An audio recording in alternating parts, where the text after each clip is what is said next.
In the vast savannah, where the golden grasses swayed in the hot sun and the horizon trembled in the haze, lived a lion named Kai and his lioness companion Amira.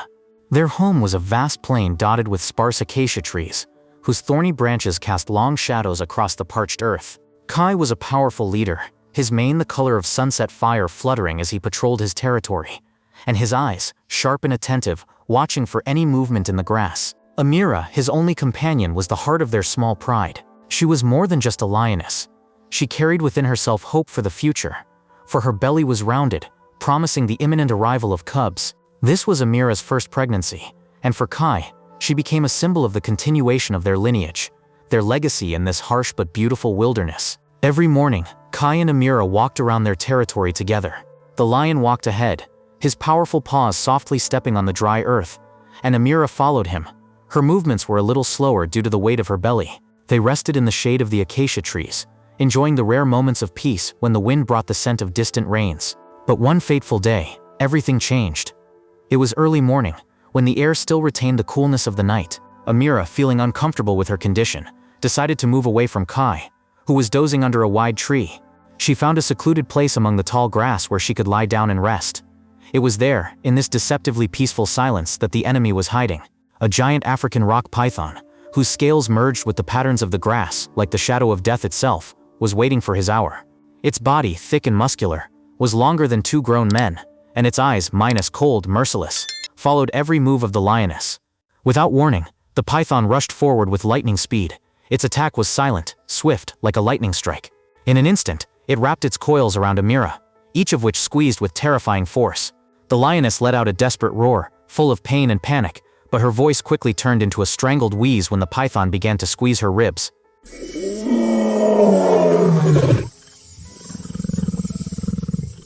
Her claws, sharp as daggers, clawed desperately at the scales, but could not find a weak spot.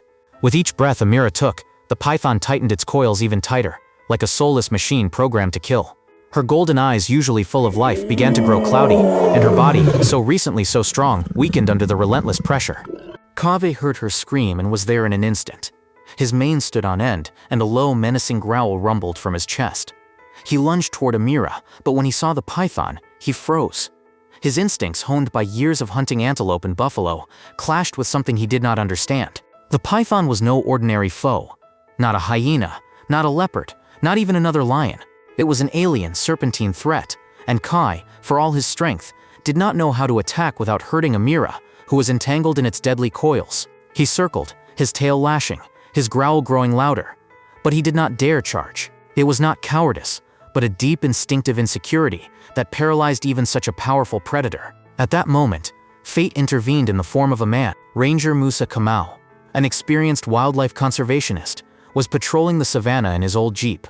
Musa was a Kenyan who grew up in the shadow of Mount Kilimanjaro, and his connection with nature was almost mystical. He knew every corner of this savannah, every track, every sound. His dark eyes, accustomed to noticing the slightest changes in the landscape, caught a strange movement in the grass. Slowing down, he picked up his binoculars and saw a scene that made the blood run cold. A python clutching a lioness, and a lion helplessly roaring nearby. Musa knew the rules. Do not interfere with the natural course of nature. He had seen predators die from claws and fangs, droughts wipe out herds, life and death alternated in this harsh world. But something about this scene made his heart clench. He saw Amira struggling for life, saw her rounded belly, knew that she carried the pride's future within her. And he saw Kai, whose might was powerless against this threat.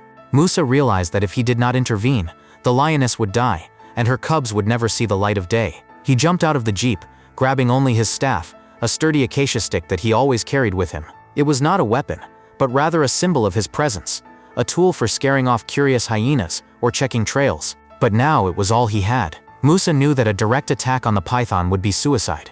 The snake could easily turn on him, and he had neither the claws nor the fangs to counter it. Instead, he decided to use stealth. Musa began to shout, waving his staff above his head to get the python's attention. His voice, loud and sharp, broke the silence of the savannah. He stamped his feet, creating vibrations in the ground that the pythons, sensitive to movement, could not ignore.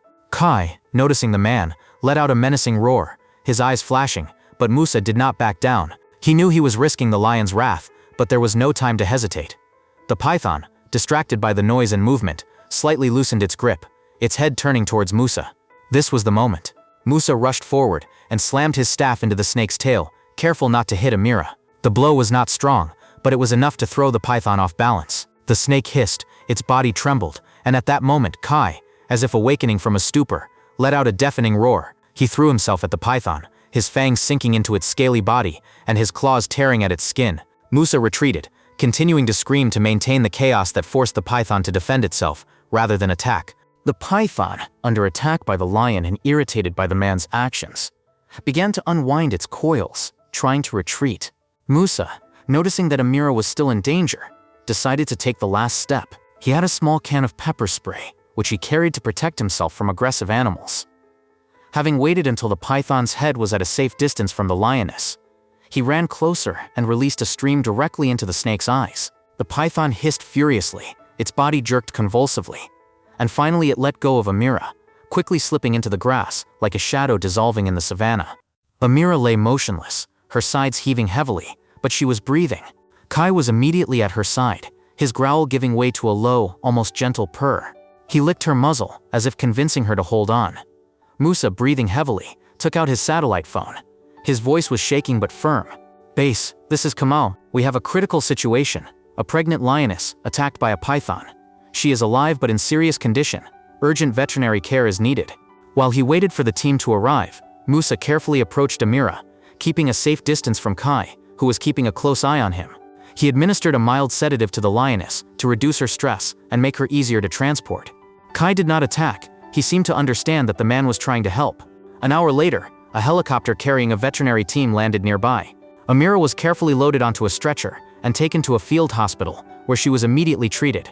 At the medical center, equipped to rescue wild animals, Amira received intensive care. Veterinarians fought for her life, knowing that not only her fate, but also the future of her cubs depended on it.